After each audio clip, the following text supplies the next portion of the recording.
स्वामी भक्तांसाठी अत्यंत पवित्र, पावन आणि सगळ्यात मोठा दिवस म्हणजे गुरुपौर्णिमेचा दिवस. 10 जुलै 2025 वार गुरुवारच्या दिवशी, खास करून गुरुवारच्या दिवशी यावर्षी गुरुपौर्णिमा येत आहे.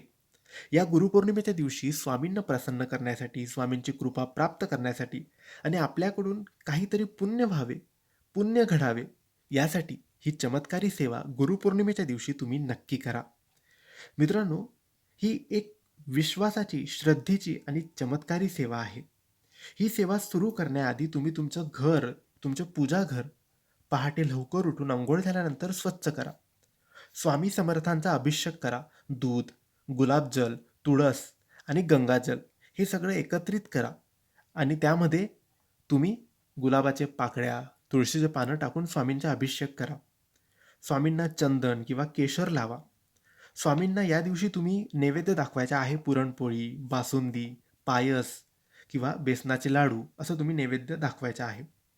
या दिवशी गंध, फूल, धूप, तुपाचा दिवा लावावा आणि 108 वेळेस दिगंबरा दिगंबरा श्रीपाद वल्लभ दिगंबरा, दिगंबरा दिगंबरा श्रीपाद वल्लभ दिगंबरा हे 108 वेळेस तुम्हाला बोलायचे आहे.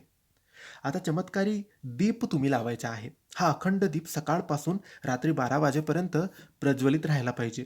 म्हणजे एक मोठा आपण नवरात्रीला लावतो तसा दिवा घ्या, त्याच्यामध्ये तूप टाका आणि एक मोठी वात लावा आणि सकाळी देवपूजेच्या वेळेस लावा, तर रात्रभर 12 वाजेपर्यंत हा दिवस प्रज्वलित राहायला पाहिजे याची काळजी तुम्ही घ्यायची आहे.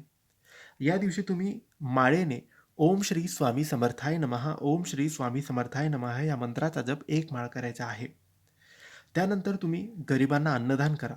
हे खूप मोठी सेवा आहे. मंत्रजप, स्तोत्र वाचन हे नाही केलं तरी चालेल, पण गरिबांना अन्नदान, गरिबाला जेवण द्यायचं, पक्ष्यांना धान्य टाकायचं गुरुपौर्णिमेच्या दिवशी.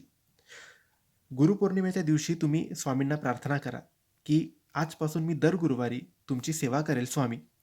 जमलं वेळ वेळ काढून स्वामींच्या मठात, केंद्रात जाऊन तुमचं दर्शन घेईल स्वामी. स्वामी मला योग्य मार्गदर्शन द्या. माझ्या आयुष्यातील अडथळे दूर करा आणि मला दृढ श्रद्धा तुमच्यावर आणि तुमच्या कृपेवर राहू द्या. हे सगळं तुम्हाला गुरुपौर्णिमेच्या दिवशी करायचे आहे. याने स्वामी प्रसन्न होतील. याने स्वामी तुमच्यावर कृपा करतील.